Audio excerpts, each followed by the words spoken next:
Segundo programa de la segunda temporada. Hoy hablamos con la guionista de películas como Te doy mis ojos, Pídele cuentas al rey o La boda de Rosa. Además es codirectora del Máster de Guión de Cine, Series y Dramaturgia de la Universidad Autónoma y directora de la Escuela de Guión de Madrid.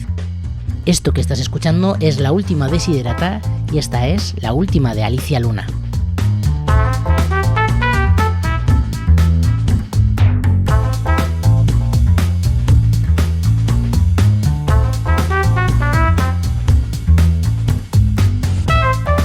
La última Desiderata, con Sergio Vélez. Una amiga que se llama Ana Jiménez, que es la corresponsal que está ahora mismo en Ucrania. Entonces, Ostras, bueno, eso no es rencor, eso es... No es rencor, no. Es... Cariño absoluto, que se me encoge el alma. Siempre se me encoge el alma, ¿no? Cuando hay corresponsales en la guerra, pero esta vez, claro, cuando de repente te está dando una amiga las noticias, o sea, pues más. O sea, se me quita el apetito.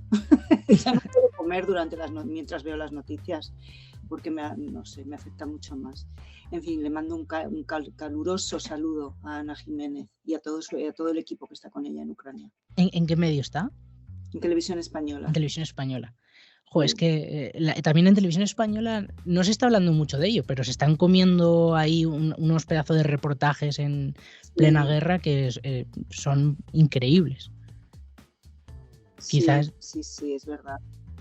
Pero fíjate que yo he tenido otros amigos que han estado en Ucrania, de Televisión Española, Fran Sevilla, por ejemplo, ¿no?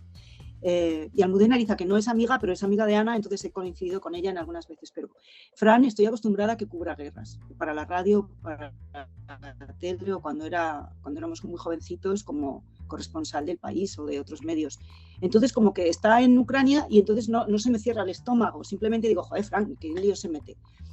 Pero con Ana no, yo creo que si ha estado en alguna guerra yo no me he enterado. O sea, que yo la veía en Rabat ahora, antes la veía cubriendo las noticias de España, ¿no?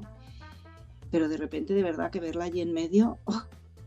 Así que sí, la whatsappeo normalmente, pero si puedo darle un saludo y ella lo puede escuchar, pues mira.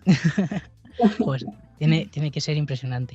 La verdad es que, claro, ahora pasar a la pregunta de qué estás viendo últimamente de películas y series, cuando hay gente que está en Ucrania. Además, bueno, estamos grabando este programa el 2 de enero y han tenido unos días horribles en lo que sería Nochevieja, ¿no? El 31 y el 1. Pero bueno, aún así, ¿qué estás viendo últimamente que pueda ser interesante que apuntemos? Pues he visto una serie en Filmin que me ha rechiflado, que es Exterior Noche, sobre Aldo Moro.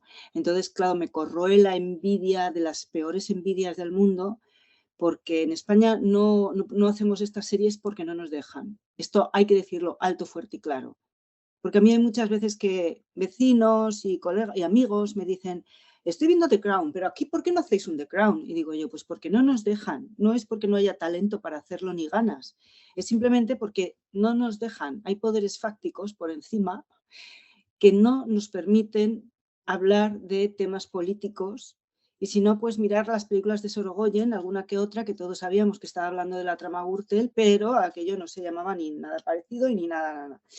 Yo he trabajado con un equipo sobre un tema de un juez durante un año y cuando íbamos a empezar a rodar, la plataforma dijo que no se iba a hacer. Y sé de más colegas que han estado involucrados en temas que tenían que ver con la política que de repente no se hacen, ¿no? En fin, no se puede hacer. Entonces me da mucha pena y repito, miro con envidia estas estupendas y grandísimas series que hacen otros países que tienen que ver con la política de sus países, ¿no? Aquí en España no se puede. Que además incluso podríamos hablar de que ese tipo de presiones al final también hablan de cierta calidad o falta de calidad democrática, ¿no? Porque que no se puede hablar de ciertos temas y que haya presiones, imagino que serán incluso de inversores, ¿no? Que tampoco es que la Casa Real vaya a llamar y que diga, oye, no quiero, ya simplemente los inversores serán el primer filtro. Creo que la Casa Real no se opone nunca. De hecho, uno de mis primeros trabajos en cine fue el guión de Pídele cuentas al rey con un equipo, y nos consta que la Casa Real estaba informada, pero es que no sé. Nunca se decanta, es como hagan ustedes lo que quieran, son otros poderes fácticos. Claro. Perdón por mi tos. Esta entrevista se está haciendo en el periodo de estas gripes españolas que hay, que están recorriendo todo el territorio español y nos deja a todos con flemas de pecho. Sí, la conozco, también la estoy sufriendo. Y bueno, la verdad es que también lo pensaba un poco, bueno, por supuesto con The Crown, ahora también que ha fallecido el Papa, ¿no? Tenemos Los dos papas, ¿no? Que también es una película increíble. Que, pensando un poco también en esto de los poderes fácticos, no sé por qué hace poco lo hablaba con alguien que hablaba, ¿no? De este tema tan manido de que los cineastas son de izquierdas y que solamente hablan de películas de izquierdas, pero es que luego al final quienes producen no suelen ser de izquierdas, que suelen ser gente al final que tiene mucho dinero, ¿no? Y que tiene el poder de decir, por ejemplo, no a una película relacionada con la trama Gürtel, esto me lo tienes que enmascarar como sea, o no a... A ver, es que una cosa es que la cultura no es ni de izquierdas ni de derechas, es que esto llevo toda mi vida oyéndolo, pero cuando tú tienes que trabajar en un cuadro, en una película, en una foto, o eres intérprete, o cantante, es que no importa que seas de izquierdas o de derechas, lo que importa es el resultado de lo que estás haciendo. Y ya está. Es que si tú te pones a hacer una serie, una película, porque ya un cuadro, bueno, una canción, pero una serie, una película, dices, y te vas ideológicamente, te escoras hacia la izquierda o hacia la derecha mucho, estás siendo tan explícito que al final no es ni bueno lo que estás haciendo, ¿no? Entonces hay que dejar ya de decir es que los cineastas son de izquierdas, da igual de qué ideologías sean. Lo que importa es lo que hacemos, ¿no? Y que no, si alguien ve nuestro producto, nuestra película y no está de acuerdo, pues que salga del cine o termine la serie diciendo, pues no estoy de acuerdo, y que haya polémica y haya debate. Pero es una obra de arte y ya está. Y yo supongo que la gente viendo los cuadros de Goya no se rasgan las vestiduras diciendo, ah, este señor era de izquierdas. No, se ven los cuadros de Goya y uno dice, qué barbaridad, o qué bien pintados, o estoy estremecido, o ya está. No sé por qué siempre esta polémica de que los cineastas somos de izquierdas. Pues somos de lo que seamos, da lo mismo. Digo, no da bueno, lo mismo. No da lo mismo. Quiero decir, el producto lo pueden tener que ver todas las personas de la ideología que sean, ¿no? Y ya está. Lo importante es que el resultado sea bueno y esté contando algo que sea no explícito y sea verosímil. Y ya está. Y si no estamos, claro. alguien que no está de acuerdo, pues que lo diga, opine y debata, y haga debate, y habrá debate. Esto tiene que ser así. No es que la batalla de Argel era de izquierdas o de derechas, la película. La batalla de Argel es la batalla de Argel. Si hay alguien que piensa que no fue así, bueno, pues que debata. No sé. Claro. De hecho, bueno, hay dos temas de los que quería hablar contigo. Uno es un poco también por supuesto, tu trayectoria, pero otro es quizá la educación, ¿no? O el aprendizaje del cine, del guión en este caso, porque directora de un máster de una escuela de guión de cine. Y no sé si en este caso también uno de los problemas es quizá la falta de educación crítica, ¿no? De acercarnos a una obra de arte o a una historia o simplemente a cómo se comunica a otra persona, ¿no? Que quizá hay una falta ahí de educación y que es una asignatura pendiente. No te entiendo. Cuando quieres decir, ¿a qué te refieres cuando dices que hay una falta de educación al acercarnos a la obra? Me refiero un poco a, por ejemplo, es debates que a veces tengo con amigos, ¿no? Cómo en los colegios sí que tenemos clase de plástica, de música, de literatura, pero por ejemplo de cine no, y quizá podría ser una forma también, porque al final la educación audiovisual es que es muy importante y tenemos encima los productos audiovisuales Sí, no, continuamente. tienes toda la razón. Sí que es una asignatura pendiente porque, como lo que decíamos antes, el cine al fin y al cabo es arte y como tal se debe ver, ¿no?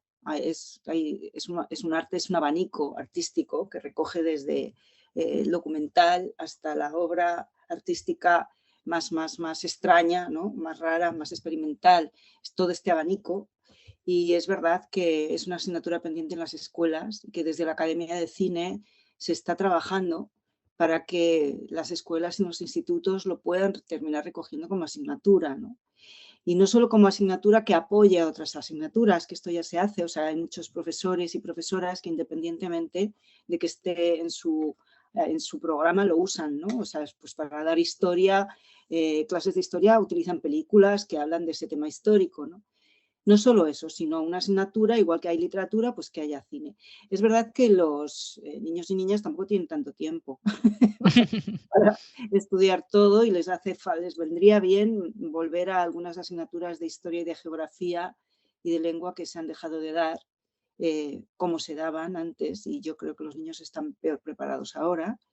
En otras materias están mejor preparados, ¿no? Yo creo que en ciencias y en matemáticas están mejor preparados que, por ejemplo, yo. Creo que los profesores y las profesoras que hay ahora, que dan clase a los chiquititos, realmente les dan estas asignaturas que siempre eran muy arduas, se las dan de una manera muy bonita y ahora tenemos mentes privilegiadas de la gente joven que terminan siendo grandes ingenieros, grandes... Mira, estos dos astronautas que se van de León.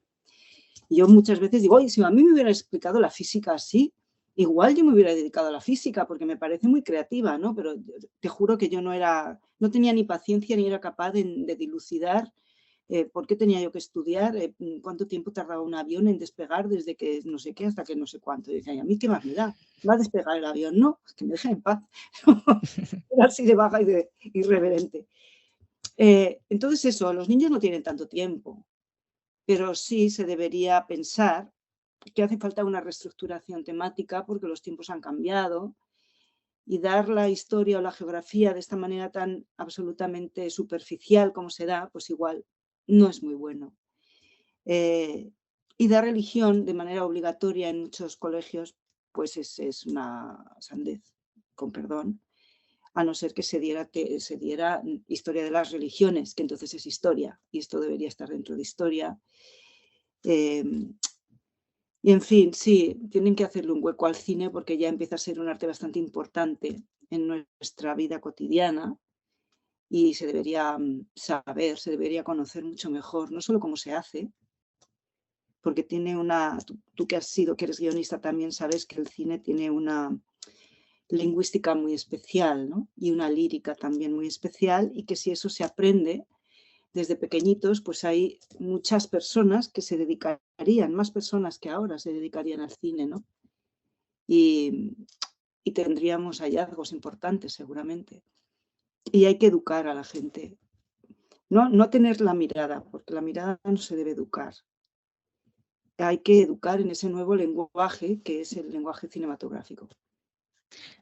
Lo has dejado medio caer y es que además, bueno, estas navidades estuve leyendo Mientras escribo de Stephen King y me llamó la atención que decía que cuando la gente le pregunta o le preguntaba, porque este libro ya tiene unos años, en ponencias y cosas de estas, que nadie le preguntaba sobre el lenguaje, sobre cuestiones de lenguaje, que siempre preguntaban un poco más por lo que pasaba en sí, un poco por la peripecia, por los personajes, por en qué se había basado, y poco sobre la parte más del lenguaje o más teórica. Y ahora que has dicho que el guión tiene una parte de un lenguaje muy específico, creo que eres de las pocas personas a las que he escuchado decir que el guión es narrativa y que se debería considerar narrativa y que en algún momento yo creo que lo has dicho, ¿no? No me lo estoy inventando, que no es simplemente una herramienta sin más. No, yo lo que siempre digo es que el guión es literatura. Bueno. Siempre digo que es literatura y que si el teatro es literatura, no entiendo por qué hay gente que dice que el cine no es literatura. Yo me van a perdonar, pero no. Y soy filóloga, ¿no? O sea, sé muy bien de lo que estoy hablando. O bueno, creo que sé muy bien. No, el guión es literatura porque se puede leer y cuanto mejor se escriba, cuando digo cuanto mejor se escriba, recuerda que yo siempre decía en clase, cuidado que el guión es una literatura muy concisa, es una literatura muy difícil de escribir, porque tenemos que elegir muy bien el sustantivo y mucho mejor el adjetivo que nos defina a un personaje. No nos valen 5 líneas para definir a un personaje, eso es un rollo. Mientras que en novela puedes utilizar 5 páginas o 50 capítulos para describir a un personaje, ¿no? En cine no, tienes que ser muy conciso. Luego tu literatura tiene que ser muy buena y tienes que ser capaz de escribir, tienes que escribir muy bien y manejar muy bien la literatura, ¿no? Y la lengua en la que te encuentras desarrollando ese guión. Esto es lo que yo digo del guión, no que sea narrativa, porque además es Sí, bueno, sí, es más dramatúrgico que narrativa, ¿no? Y cuando hablamos de lenguaje cinematográfico, no solo me refiero al lenguaje escrito del guión, me refiero al lenguaje visual, ¿no? Que en el cine, como el cine es este arte vivo que va creciendo, que es el hermano pequeño de las artes, ¿no? Pues tiene un lenguaje que todavía está creciendo, ¿no? Somos adolescentes, nuestro cine es adolescente, vamos a ver a dónde llega, ¿no? Sí, esa es otra, ¿no? Que, de hecho, también una de mis últimas lecturas ha sido El infinito en un junco, de Irene Vallejo, Sí, y explicaba una cosa que luego la aplico al cine, ¿no? Que al final no lo sabemos. Ella dice, los libros siempre van a existir, porque lleva existiendo la escritura desde tiempos inmemoriales. La puerta siempre va a existir, porque siempre ha existido puertas, mejorarán un poco, pero siempre va a haber puertas, ruedas, sillas, mesas. Ahora, el cine lleva muy poco tiempo, no sabemos si seguirá existiendo dentro de 100 años o de 200. Parece que sí, ¿no? Que el lenguaje audiovisual se queda, pero quién sabe. Y sí que parece que es un lenguaje que lleva con nosotros toda la vida, pero en realidad es que de hace nada. bueno, y siento, ¿qué fue primero? ¿El bisonte en la pared de la cueva o el lenguaje? Pues no lo sabemos porque nadie estábamos allí. Supuestamente el lenguaje, ¿no? Yo que soy filóloga antes que guionista, pues digo, no, el lenguaje. Queremos creer que primero se comunicaron hablando y luego escribieron, pero digo, dibujaron, pero porque nos da la gana de creer que esto debió ser así. ¿No? Me resulta difícil creer que primero dibujaron y después hablaron nuestros antepasados. Pero de cualquier manera, disiento, digo, porque la imagen ya estaba allí, ya estaba en las cuevas, ¿no? Cuando el Homo sapiens sapiens comienza a comunicarse, ya sea hablando o dibujando o contando historias a otros, ¿no? Que el cine es contar historias a otros de manera visual, audiovisual. Entonces, no es verdad que sea de antes de ayer el cine o el lenguaje audiovisual, estaba en las cavernas ya, estaba en las cuevas. Bueno, se puede ver también así, ¿no? Incluso con las sombras chinescas, ¿no? Irte para atrás y al final no deja de ser un poco Claro, pero había un... ciervos corriendo, o sea, que no eran solo manos o bisontes quietos, hay manadas de ciervos corriendo. Entonces, o sea, no las vemos correr, pero el dibujo ya está, las piernas están hechas que están en movimiento. Que no, que nada es de antes de ayer. Pues sí, bueno, visto así, al final es contar una historia, pero con un soporte distinto al que había antes y Sí, sí, sí. no hay mucho más. Tengo una pregunta aquí apuntada y es, ¿por qué nunca se puede mentir a un idiota? Porque es arriesgado, porque los idiotas no tienen sentido del humor. Y entonces te arriesgas a que te arranquen la cabeza o te monten un lío, ¿no? Pero es por eso, porque un idiota no tiene sentido del humor, no carece de ironía, no traduce la ironía, ¿no? Entonces son mal tomados, por eso no se debe mentir a un idiota. Bueno, Ahora hay que saber quién es el idiota, porque claro, esta es otra. Que yo sí, me doy esa por lista, pero no. Hace poco me contaron un chiste con el que me autodefino totalmente. Dijeron, lo bueno de cumplir 50, lo malo de cumplir 50 es que dejas de ver de cerca. Lo bueno de cumplir 50 es que a los idiotas los ves desde lejos. Yo me paro a pensar y digo, pues yo no. Yo debo tener 40 aún, porque yo a los idiotas no los veo venir de lejos nunca. Hasta que no los tengo encima, comiéndome los pies, no me doy cuenta que son idiotas. No. Bueno, esto también para contextualizar un poco, por si alguien no entiende por qué estamos hablando de idiotas, es por tu libro Nunca mientas a un idiota, póker para guionistas, que yo lo leí durante el máster, creo recordar, hace ya unos años, y me quedé un poco con la sensación de, es que cuando terminé de leerlo dije, jo, es que esto se puede aplicar a muchas cosas, porque al final explicabas la narrativa a través del póker, pero daba la sensación de que había narrativa en cualquier parte. De hecho, yo pensé, digo, ojo, es que se podría adaptar este guión, por ejemplo, al baloncesto, que a mí me gusta mucho el baloncesto, ¿no? Y pensaba, es 4 cuartos, el primer cuarto es un poco como de los equipos se tantean, el último es el definitivo, entre medias pasa de todo, los jugadores son los protagonistas, y me daba la sensación de que había narrativa en todo. No sé si un poco surgió así también la idea del libro. Bueno, tienes razón, en todo hay narrativa, sobre todo en el baloncesto, sobre todo lo que hay es estrategia. Yo también jugué a baloncesto, como ves, soy Ah, una persona muy inquieta. Cuando era jovencita en el colegio era del equipo. Entonces, el baloncesto lo que tiene es estrategia, igual que el fútbol y muchísimos deportes en equipo, ¿no? Tienen estrategia. Lo que tiene el póker, que sí es verdad que lo descubrí dando clase de guión, había un alumno, Mario, que era o es, hace mucho que no lo veo, jugador profesional de póker, y entonces descubrí un mundo, porque había que conocer al otro.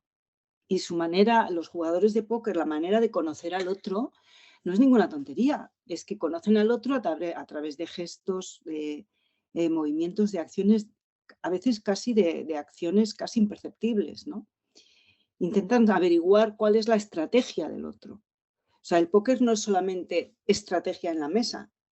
Tú conoce al otro para averiguar cuál es su estrategia y entonces después de eso genera tu propio proyecto de jugada, ¿no? Y esto a mí me dejó loca. Y dije, bueno, y me pareció que se acercaba mucho al guión, a lo que hacemos los guionistas, ¿no? De crear personajes, y entonces estudiamos psicología, y hacemos cosas muy raras, ¿no? Pues hay muchos guionistas que para crear personajes hacen esto del eneagrama y ponen un número a cada personaje, ¿no?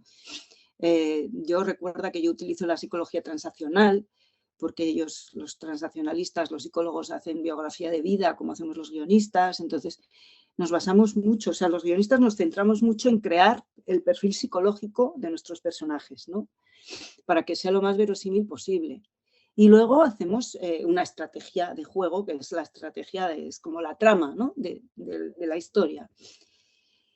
Y el póker tenía todo esto, pero sobre todas las cosas tenía lo de averiguar cómo era el otro. Y también lo de engañarle al otro, ¿no? Con tus propias maneras, tus propios gestos, intentando conseguir despistar al de enfrente. Y bueno, me pareció que era todo mucha dramaturgia.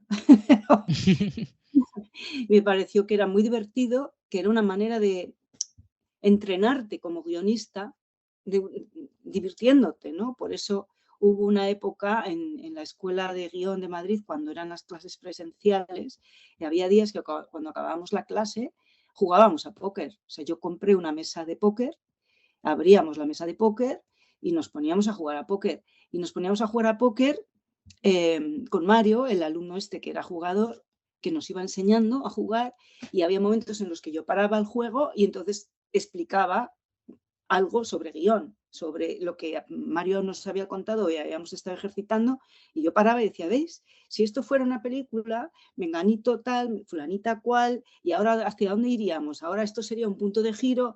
Y entonces la verdad es que nos lo pasábamos muy bien, ¿eh? Nos lo pasábamos muy bien y era una manera de poner en práctica una teoría que cuando das teoría en cosas de estas de guión, pues a veces se difuminan, la gente no asimila la teoría, ¿no? Y como bien sabes, es mejor, la teoría para el guión es mejor ejercitarla inmediatamente. O sea, es primero te hago que ejercites y luego te digo, lo que te acabo de enseñar es esto, esto y esto. Como ya lo has hecho, ya lo llevas grabado en la mente, ¿no? Que, no sé si también al escribir el libro y reflexionar sobre todo esto te pasa un poco como también con las clases y te ayuda también a ti para como escritora, como guionista, el trabajar con gente que está empezando, que está arrancando, que a lo mejor no tiene ni idea y de repente te hace descubrir cosas que dices: "Ostras", o recordarlas tú simplemente. Sí, sí, sí, esto que dices es bien cierto. Además, porque por lo que hemos hablado antes, que el cine en el fondo está en continua transformación, ¿no? Y toda la gente joven que está en las aulas viene con ideas propias, entonces no siempre son equivocadas. O sea, a veces pues no sé, a mí últimamente me pasa mucho que yo digo algo y luego me desdigo inmediatamente.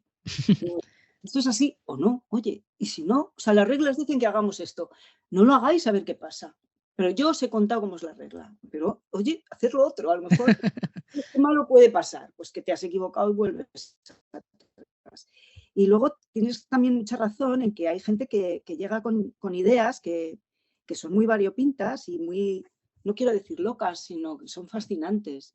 Entonces dices, esto me encanta, esto yo lo veo. Es verdad que no sigue ninguna norma, pero si eres capaz de verlo, mientras el otro te lo está contando, tú eres capaz de verlo eso en funcionamiento en tu cabeza, como historia audiovisual, entonces vale la pena intentarlo. Entonces hay que decirlo, ¿no? Hay que decir, oye, mira, las reglas dicen que esto no funciona, pero lo que estás contando a mí me está dejando fascinada. Entonces, venga, inténtalo, vamos a ver qué ocurre, ¿no? Vamos a ver hasta dónde llegamos. Y, y yo creo que es válido y que es bueno que a la gente que está estudiando ahora cine o está estudiando guión, hay que decirles tiraros a la piscina, hacerlo. Sí, ¿qué es lo peor que puede pasar? ¿Que no funcione? Bueno, pues ya está, luego las reglas. Pero de momento, sigue tu instinto. Vamos a ver qué pasa, aprenderemos todos, ¿no? Claro. De hecho, bueno, no sé, porque la escuela, ¿cuánto tiempo lleva abierta ya? Bueno, la escuela es que primero era presencial, luego se convirtió en máster y la escuela continuó como online. La escuela online sigue, pues no sé, de un montón de años. Yo igual ya tiene 20. La verdad, Y no lo sé contar. Siempre digo más de 10, pero yo llevo diciendo más de 10 un montón de años. hace 15 años ya. Entonces, debe tener un montón, lleva muchísimos años sí, la escuela. ¿Y has notado si existe algún patrón según van avanzando los años, ¿no? Que, por ejemplo, que los alumnos ahora estén más interesados en cierto tipo de historias o esa o no existe ningún patrón y es siempre lo mismo, siempre vamos con las mismas inquietudes? No, no, que va, que va. Hay inquietudes. Es verdad que hay semejantes inquietudes por épocas, iba a decir, no, por generaciones, ¿no? Una generación no es un año, o sea, una generación igual son cada 5 o 7 años, ¿no? Entonces, por generaciones hay como nuevas inquietudes. Ahora mismo hay mucha gente joven escribiendo Alcarrás. No digo escribiendo Alcarrás, sino este tipo de dramaturgia, ¿no? Que me gusta mucho, que es otro tipo de cine y que defiendo, es otro tipo de cine y en el fondo digo, es la Nouvelle Vague, que yo cuando era jovencita odiaba la Nouvelle Vague porque yo era tan inquieta que no era capaz de soportar tanto tiempo seguido que pues estos dos, la rodilla reclara de Romer, yo decía, por favor, ya va a pasar algo, ¿no? Pero era mi espíritu inquieto de 18 años que no era capaz de tener toda esa paciencia. Y sin embargo ahora tengo toda esa paciencia y estoy revisando la Nouvelle Vague y me parece fascinante, ¿no? Ahora a los 59, lo que no soporté a los 20, ahora me parece increíble. Bueno, entonces hay mucha gente construyendo guiones con esta manera de narrar y de dramatizar y de crear personajes y estructuras que ha hecho Carla Simón, ¿no? En Alcarrás y en Verano 93. Y me parece bien, o sea que no, tampoco lo ha inventado Carla Simón, quiero decir que también está, ¿cómo se llama? Este director. Eh, ah, Jaime Rosales, por ejemplo. no, estaba pensando en un director asiático que es como Apichatpong. Es este tipo de cine, bueno, es la Nouvelle Vague y es este otro tipo de cine que es muy difícil de construir en guión. He tenido muchas discusiones sobre este tema, ¿no? Y es muy difícil, ¿no? O sea, en la última clase que di en la CAM hablábamos y estuvimos comparando Alcarrás y Asbestas, por ejemplo, que es lenguaje cinematográfico tan diferente, ¿verdad? Y tan muy buenas películas las dos, son increíbles las dos películas. Los alumnos me intentaban tirar de la lengua, pero ¿cuál te ha gustado más? Yo decía, no me vais a sacar de ahí, no pienso hacerlo, no voy a salir de ahí. Pero es que además las dos me gustan mucho, ¿no? Pero es que están contando lo mismo, Sí. de una manera absolutamente diferente, que parecen películas, bueno, es que son películas muy diferentes.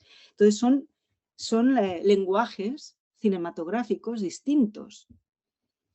y es una creación de personajes y una utilización de lo que es el conflicto o el punto de giro, que esto que hablamos los guionistas, mm, también muy distintos, ¿no? O sea, Asbestas iba a una estructura de cine clavada, ¿no? Alcarrás no, no Tiene algo más contemplativo, quizá, ¿no? está tan rigurosa en su estructura. O sea, es muy contemplativa, pero hay gente que me dice es que en Alcarrás no hay conflicto. Yo digo, no, perdona, o sea, te enumero 10 conflictos ya, ¿sabes? En un abrir y cerrar de ojos. Sí que los hay. Es otra manera de tratar el conflicto. O sea, Asbestas el conflicto está en la estructura. En Alcarrás los conflictos están dentro de los personajes. Los personajes están creados ya con conflicto. Y son conflictos que parecen menores, sí, pero es uno detrás de otro. En Asbestas los conflictos están creados en la estructura de la película. Por supuesto, los personajes son personajes que nacen conflictuados, ¿no? Porque Asbestas es así, es que no quiero hablar más claro porque no quiero hacer spoiler. Si alguien nos oye y no ha visto la película, tiene que verla. Pero bueno, es otra manera de crear, es más difícil, yo creo, crear el cine de Alcarrás y que salga bien, porque puedes hacer muchos guiones de ese estilo y te salen fatal, y aquellas son películas que son intragables, ¿no? Y la gente se aburre muchísimo. Y entonces, no, hacerlo bien es difícil, es difícil. Y entonces, bueno, pues este es el tipo de cine que me has preguntado, que está ahora mucha gente haciendo, que no es nuevo, ya digo, esto era la Nouvelle Vague, ya lo hacían así. Y en España es el cine de Víctor Erice, ¿no? Erice ya hacía Claro. este cine en el sur y en estas películas de hace tanto tiempo, y que son tan modernas aún. Entonces, esto es lo que yo estoy notando que se está haciendo ahora, ¿no? Hace algunos años, es que ya iba a decir un número de años, pero no me atrevo porque, pues, no sé, digo 10 años, igual hace 3, ¿no? Había yo recuerdo en clase tener discusiones que había un tipo de propuesta cinematográfica, o sea, temática, que proponían los chicos y otras que proponían las chicas, ¿no? Ah, Y a sí. mí me llevaba todos los demonios esto. Yo decía, madre mía, ¿pero por qué ocurre esto en el aula, no? Y muchas veces tuvimos la discusión había guiones escritos, propuestos por chicos, donde había violaciones. Es que me acuerdo un año que había un guionista que decía, era una especie de western en España, ¿no? Entonces, eran unos malos y un bueno, y entonces pues los malos, que eran como una manada, ¿no? Como o sea, una manada de chicos salvajes, pues entonces para vengarse del que era el protagonista, secuestraban a la hermana y la violaban. Entonces en el aula se hizo un silencio, ¿no? Había una sola chica que yo la miré y que se quedó lívida, diciendo sola ante el peligro, ¿qué es esto? Y entonces yo no sabía cómo salir de allí, porque tampoco le puedes decir a un alumno, te prohíbo, no, ¿qué haces? ¿Estás loco? No puede ser, no puedes hacer eso, ¿no? Y entonces, o sea, yo quería haberme muerto en ese momento, pero se me ocurrió decir que me parecía estupendo, que es muy buena idea, pero de repente pensé, bueno, y una cosa, y como lo que se quieren es vengar de él, ¿por qué no lo violan a él? Y entonces pusieron el grito en el cielo los alumnos varones. La única chica dijo, me parece mejor. Pero los chicos, lo alucinante es que pusieron el grito en el cielo y hubo uno que me dijo, qué violencia, ¿no? Y entonces Ah, yo decía, ¿en serio? perdona, violencia que violen a él, pero no que la violen a... Entonces, para mí fue ese día, es que no se me ha olvidado, fíjate, porque luego recuerdo salir de allí y hablar con amigas y amigos de lo que ha ocurrido hoy, y me parecía que había un poquito de enfermedad en algunas mentes masculinas, ¿no? Que Es que habíamos acostumbrado en imágenes a que las mujeres podían ser violadas. Esto era lo que me estaba produciendo tanto dolor. Y que mis propios alumnos no se daban cuenta que estaban reproduciendo eso, que era algo impostado, que no es verdad. O sea, que no creo ni que ellos lo hicieran de una manera gratuita. Estaban simplemente copiando. Creo que esto ya lo hemos dejado atrás. Hace años que ya no me encuentro en el aula a ningún guionista, ni hombre ni mujer, que proponga que se viole a gente. Digo a gente, no digo ni a mujeres ni a hombres. Y me alegro de que hayamos superado esa faceta, ¿no? Era como fácil que esto sucediera. Y a mí me dolía mucho. Y este día me acuerdo siempre y me va a costar olvidarlo. Y no estamos hablando de 1937 o de... Año del 2000, pero es que no me acuerdo ya si era el 2000 o el 2005 o el 2010, pero hace años ya, hace años. Y entonces me alegro de que eso se haya resuelto y ahora estamos en temática Alcarrás. Bueno, la verdad es que el cambio es, es Cambia, importante, ha es cambiado. importante. Sí, Y sí.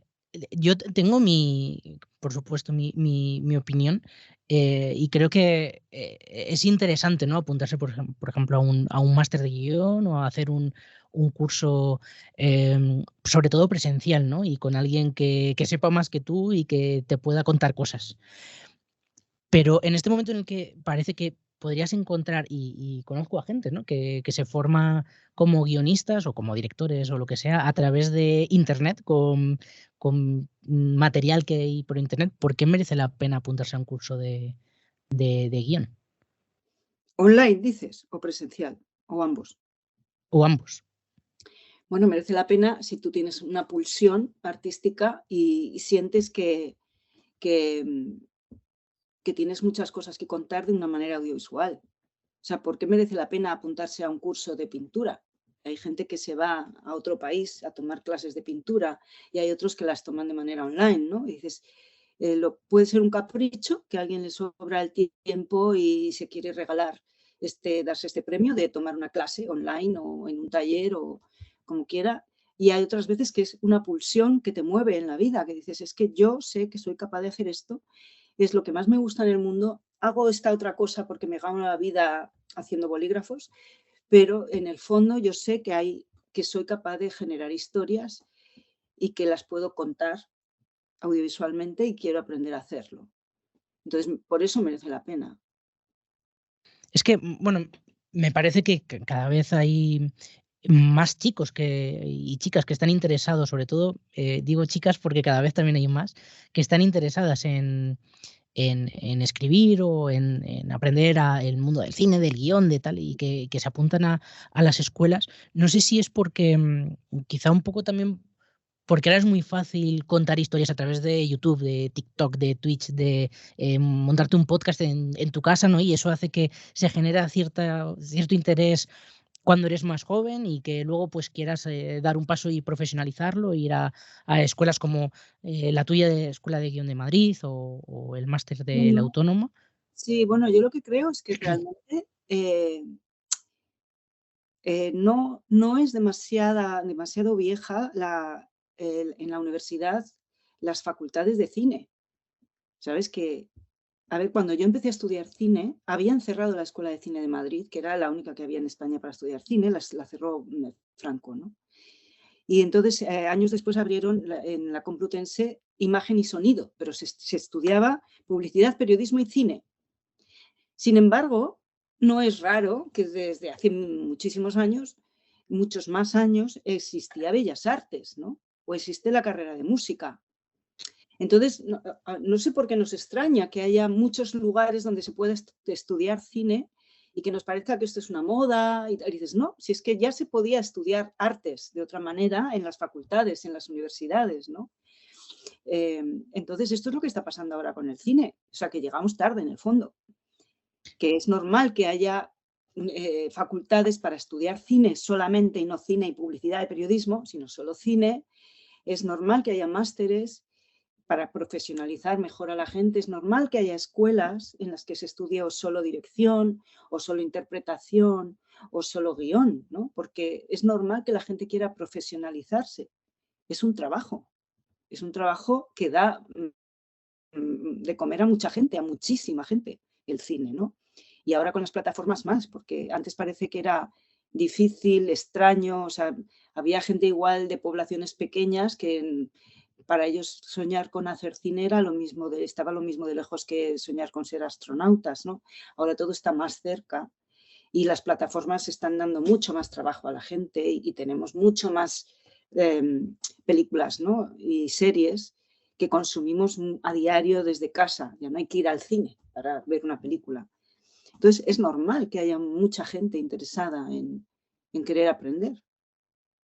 Bueno, yo creo que no estoy de acuerdo contigo en que, en la parte de que no haya más. Yo creo que sí que hay más, hay muchísimas más escuelas y muchísimo más técnicas, además de antes era como cine, ¿no? En general, escuela de cine, y ahora te encuentras máster, súper concretos pero es que también creo que es normal, porque también hay más trabajo, ya no solamente de cine, por las plataformas, sino, al final contratan a guionistas para hacer vídeos en YouTube, en Sí, canales de cocina, de lo que sea, con lo cual es que hace falta, ¿no? Imagino que hace falta también que sean profesionales, no sé si 360 como Paquita Salas, pero sí por lo menos que controlen distintas herramientas, no solo cine como antes.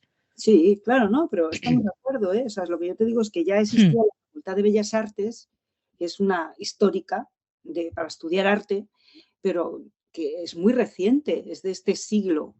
Bueno, no, es del siglo XX, las facultades para estudiar cine, pero pues, han sido las últimas en llegar, ¿no? Después de, ¿qué otra materia se estudia? Son carreras nuevas. La ingeniería renovables, ¿no? Se ha llegado después del cine. Pero digo que es normal, que ahora realmente es una profesión muy importante y muy bonita, y que alberga, como bien sabes, muchísimas técnicas, ¿no? Para hacer cine, o sea, desde los guionistas hasta los técnicos de iluminación y de sonido. Eh, y los de arte, ¿no? El departamento de arte es impresionante también, ¿no? Que son los que construyen los escenarios, ¿no? Entonces, bueno, es una gran profesión. Es normal que se pueda estudiar en muchos lugares, universidades, escuelas pequeñas, grandes y que estén por todas partes. Es normal. Mm. Sí, estaba pensando, de hecho, que en el programa de la semana anterior tuvimos a Gerardo de las Morenas, que él es controller financiero y también es otro de los másters que ahora están un poco en auge y están apareciendo estudios para ser un poco el que controle las cuentas dentro de las producciones audiovisuales, con lo cual es que cada vez tecnifica más todo y se vuelve más específico. Claro, es que una película El, es carísima, ¿eh? La gente no sabe lo que cuesta una película. Una película cuesta como levantar un barrio entero de vivienda. Sí. Bueno, tenemos el caso, ¿no? De Avatar 2 que se acaba de estrenar, que ya no es un barrio entero, sino media nación, Sí, prácticamente. sí, sí, sí. Y además en muy poco tiempo. Una película media vale 2 millones de euros. Y esto, 2 millones de euros en poco tiempo, en muy poco tiempo. O sea, es que no te da tiempo a construir y a deconstruir y ya has terminado la película, ¿no? Y ya ese dinero ya te lo has gastado. El productor se lo ha gastado, ¿no? O no, no todo el productor, porque el productor no es el que pone el dinero, es el que lo busca, ¿no? Pero bueno, sí que es que una producción es muy cara, entonces es normal que haya gestores de cuentas y que haya ingeniería económica ahí detrás para Sí. mover y administrar bien todo ese dinero. Y oye, hemos contado un poco cómo funciona ahora también la parte, ¿no? De las escuelas y demás. Yo sé que tú no estudiaste al principio en una escuela de guión. Bueno, de hecho lo has comentado antes, que eres filóloga. ¿Cómo funciona cómo es ese proceso desde el corto de Chasco hasta tus últimas películas o tu última serie, por ejemplo, de Mujeres Asesinas? Pues, no sé, es un poco, como decía una compañera hace muchos años, pues es la línea telefónica, es lo que te van proponiendo. Algunas cosas las elijo y busco quien dirija y busco financiación y todo eso lo busco, porque es idea propia y otras muchas es línea telefónica, lo que me llaman para proponerme, ¿no? Entonces, claro, nunca me han llamado para proponerme un thriller del asesino del canal, o tampoco me han propuesto cine de ciencia ficción, ¿no? O sea, estoy diciendo cosas que me hubieran gustado, que me hubieran propuesto, ¿no? O, o sea, pero, o sea, un poco vamos haciéndonos, sin darnos cuenta, vamos creándonos nuestra propia carrera, ¿no? A mí me interesan mucho los asuntos sociales, el mover conciencias. Entonces, por ahí me ha venido muchas veces dados los encargos, ¿no? Hay otros, o sea, la comedia me gusta mucho y alguna me ha llegado. En fin, bueno, es la línea telefónica. La línea telefónica. Que, bueno, has dicho que te interesan los temas sociales y viendo al final tus películas en general, eso se nota. Y yo tenía apuntadas 3. Pídele cuentas al rey del 99, Te doy mis ojos del 2003 y La boda de Rosa de 2020. Y no sé si tú eres muy consciente cuando escribes, reflexionas luego después de las películas y de por qué escribes lo que escribes o si lo sueltas y ya está, porque me llamaba la atención de repente viendo las 3 que decía, es que en realidad son películas que hablan de la dignidad y la autoestima, las 3. En el caso de Pídele cuentas al rey, de hecho lo verbaliza, es que esto es un acto de dignidad, ¿no? Y quiero llegar al rey por mi dignidad. En el caso de Te doy mis ojos, pues también es clara, ¿no? Como la autoestima y la dignidad. Y en la última, La boda de Rosa, que de nuevo sale de una forma totalmente distinta a la que podríamos haber visto en Te doy mis ojos. Sí, hay otra que yo tengo cariño, que se titula La vida empieza hoy, que es una comedia de personas mayores, que yo decía viejos, pero bueno, de personas mayores que asisten a clases de sexo, ¿no? Para ganar en calidad de vida. Esta es otra que yo metería en ese cajón de la dignidad y la autoestima.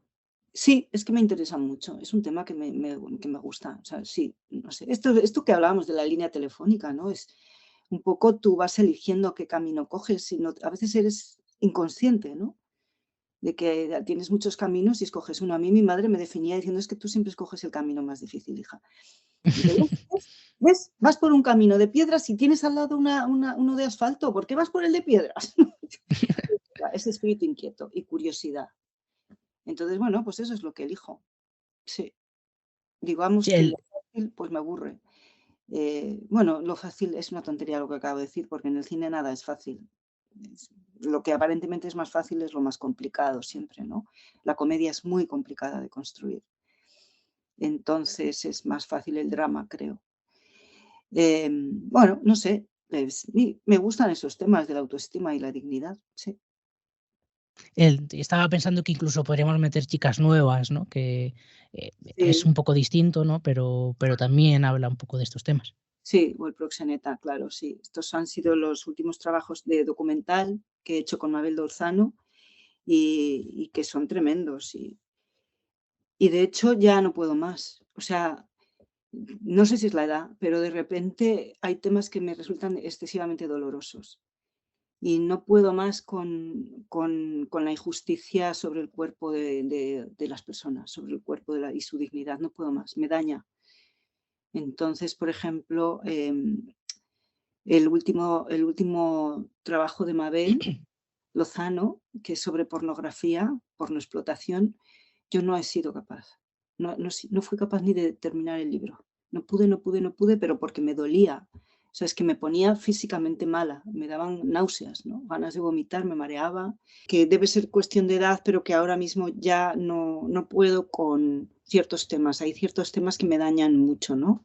Que son los temas de personas que se aprovechan del cuerpo ajeno, sin pensar en el daño, en el dolor que provocan, ¿no? Utilizando el cuerpo de otras personas para sus placeres, ¿no?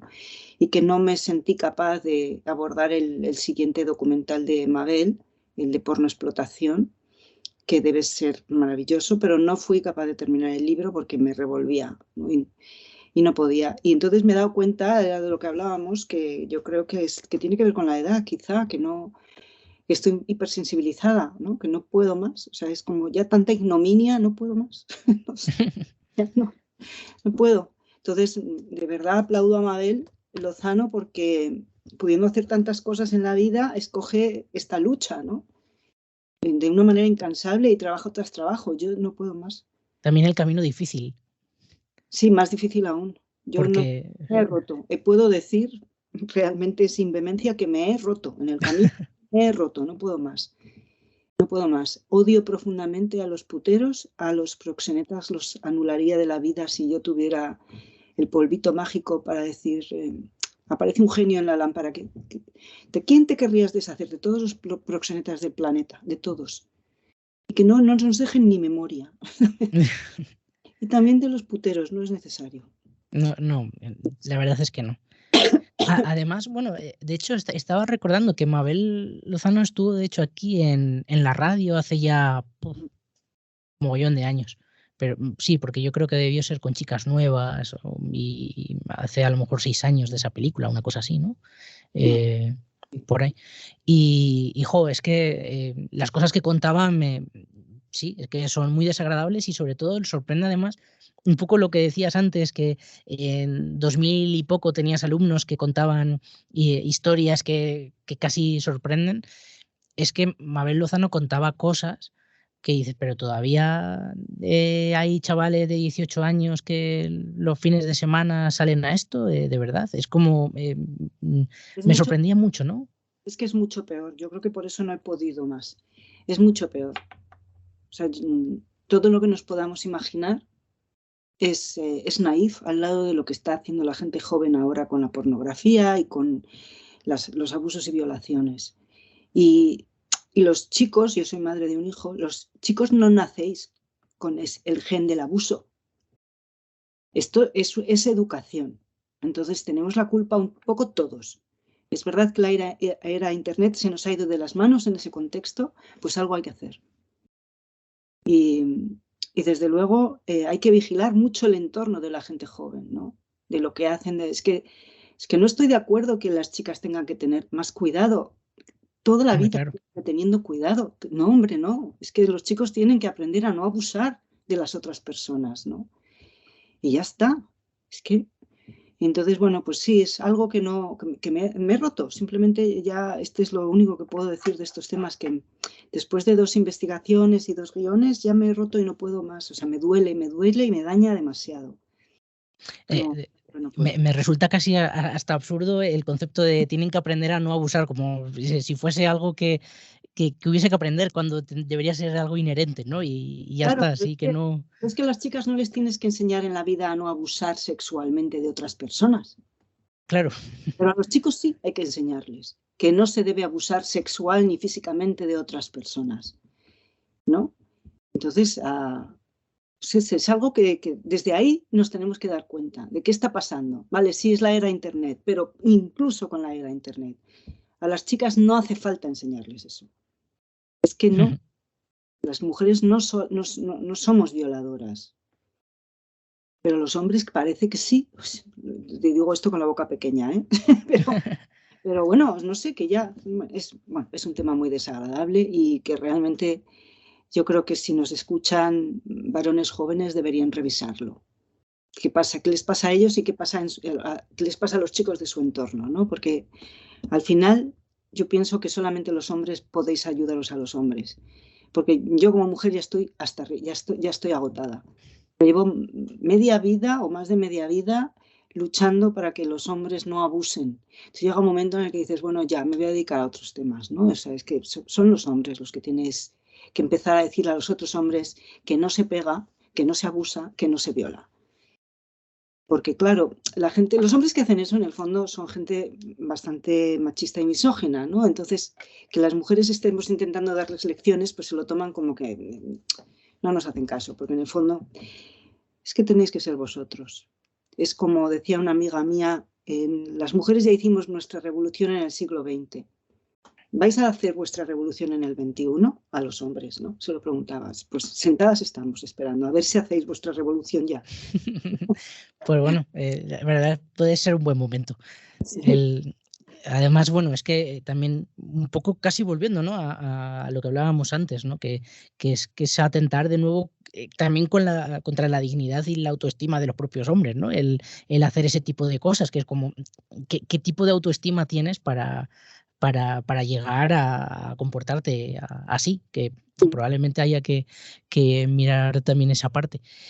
Bueno, la verdad es que llevamos así casi ya de charla 1 hora.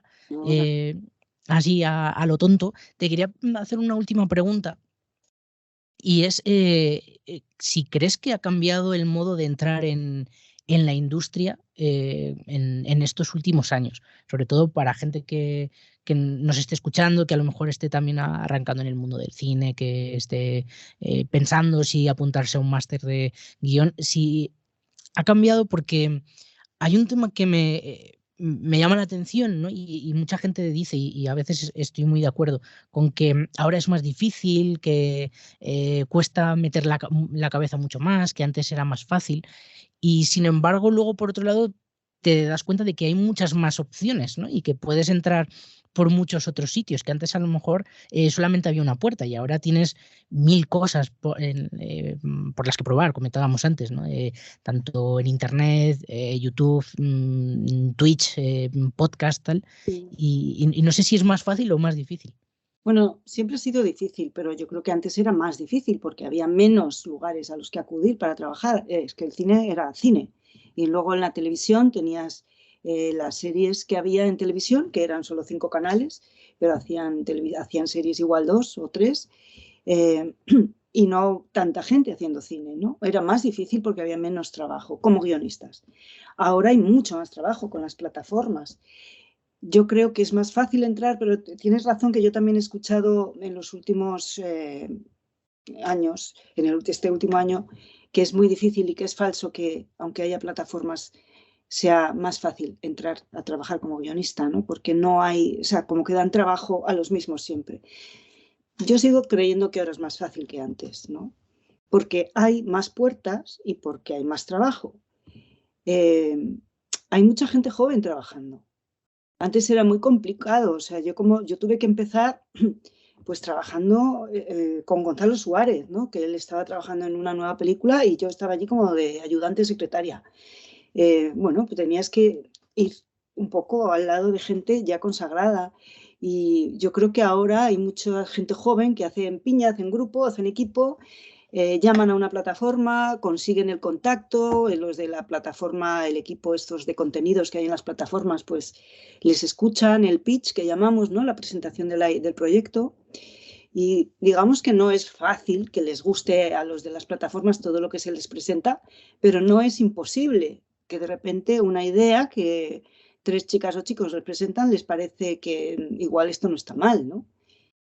Yo creo que es más fácil. Y sobre todo lo que hay que hacer es, tenemos que ser tremendamente proactivos. O sea, el trabajo nunca viene a casa a buscarte. Ni te suena el teléfono para ofrecerte un trabajo sin que sepan quién eres y no has hecho nunca antes nada. Uno tiene que trabajar y trabajar y trabajar en lo que sea, y como, o sea, digo, en lo que sea dentro del mundo del cine y como sea, ¿no? O sea, es que yo me inventé mis propias tácticas para trabajar, ¿no? Pues me puse a trabajar en la Filmoteca Española, en el departamento de publicaciones, estoy revisando los libros como correctora de pruebas de los libros que se hacían maravillosos en la Filmoteca Española, ¿no? Los libros de John Ford y estos libros. Y así aprendí cine, porque yo había estudiado literatura, insisto. Entonces aprendí cine leyéndome y corrigiendo estos libros, haciendo los programas de mano de la Filmoteca Española, que aquello era, me decían, no había internet, perdonadme, pero yo estaba rodeada de torres de diccionarios, porque era la Filmoteca Española, o sea, a ti te daban escrito a mano una especie de Excel, o sea, con las rayitas de regla, y que era el calendario del mes, y te ponía el nombre del director, y a veces bien escrito, o se habían comido una letra porque lo escribían deprisa, y el título en castellano. Yo tenía que encontrar en los libros, confirmar que el nombre del director o directora estuviera perfectamente escrito, porque recordad que había muchos que eran rusos, ¿no? Soviéticos. Luego, que el título, tenía que encontrar el título original de la película, si era chino, si era ruso, si era el año, pero no confundir el año de producción con el año de rodaje. Todo eso, tenía que entrar en ese programa de mano que se hacía. Y luego tenía que poner, o sea, yo ponía director, guionista y los 3 primeros intérpretes. Todo eso en el programa, yo tenía muy pocos días para hacerlo y se mandaba a imprenta. Y no podía haber una errata. Vamos, o sea, que me equivocara en el año era una debacle, ¿no? Entonces, claro, yo aprendí cine trabajando en la Filmoteca, así como secretaria en el departamento de publicaciones, ¿no? De ahí se me ocurrió una idea, que era, pues como yo veía que la Filmoteca traía directores de muy lejos, pues traía directores de aquella, soviéticos, digo, que no existía Rusia, era la Unión Soviética, es que soy muy mayor, y traía a estos directores, pues se me ocurrió que, porque ya que venían desde allí tan lejos, porque iban a dar solo una charla en la Filmoteca, habría que aprovecharlos y llevarlos a otros sitios, ¿no? Y entonces yo tomaba clases en una especie de club que había que se llamaba Viridiana, que habían montado cineastas en lo alto de un garaje, ¿no? Y allí daban clases, pues Colomo, Lola Salvador, Marisa Paredes, ¿no? Y yo iba a esas clases. Cuando salía de la Filmoteca de trabajar, me iba a esas clases y entonces les ofrecía a ellos, ¿no? Que aprovecharan el momento que venían estos directores tan raros y que se dieran charlas allí. Les pareció muy bien y entonces me pidieron en la Filmoteca que hiciera un proyecto. Pues hice el proyecto, lo entregué, les pareció doblemente bien y allí que me fui con un director soviético y conocí a Enrique González Macho porque este director lo había traído Enrique González Macho junto con la Filmoteca. Y entonces le conocí en esta sala viridiana, que ya te digo que era el alto de un garaje. Y ahí Enrique se acercó a mí y dijo, oye, ¿quién ha montado todo este lío de traer al director aquí? Y yo dije, yo. Yo con mi pequeño tamaño. Y dije, pues yo. Y me dijo, no me digas, pues ven a verme. Y entonces fui a verle y me dijo, pues, ¿te quieres venir a trabajar aquí como jefa de prensa? Y yo lo de jefa me parecía muy grande. Dije, prensa sí. Y jefa, ¿qué tengo que hacer? Me dijo, ven y te lo explico. Y ya está. Y entonces, cuando acabó mi contrato en la Filmoteca, me fui a trabajar en los cines Renoir. Y allí estuve 7 añitos trabajando, ¿no? Como jefa de prensa. Y de allí pasé a trabajar con Elías Querejeta. Y de allí al Festival de San Sebastián. O sea que yo tardé mis años en llegar a ser guionista profesional y a ganarme la vida únicamente como guionista. Pero estuve muchos años rodeada de cine, ¿no? Como estás haciendo tú. Entonces un día de repente, ¡pum!, ese guión que tienes en el cajón, que has escrito, o esa idea, pues se la puedes contar a alguien y entonces ese alguien te contrata. Pues me pasó una cosa muy curiosa, siendo ya guionista profesional, pero trabajando aún en el Festival de San Sebastián. Pasó Lola Salvador por el festival, por el despacho donde yo trabajaba en el festival, y estábamos hablando de unas cosas y otras, y entonces dijo, sí, todos los guionistas tenéis muchas cosas, pero nadie tiene una sinopsis para entregar.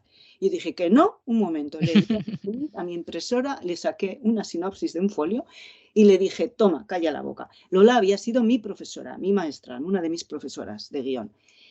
Y entonces me dijo, ¿de verdad es una sinopsis? Y se la metió en el bolso y se fue, ¿no?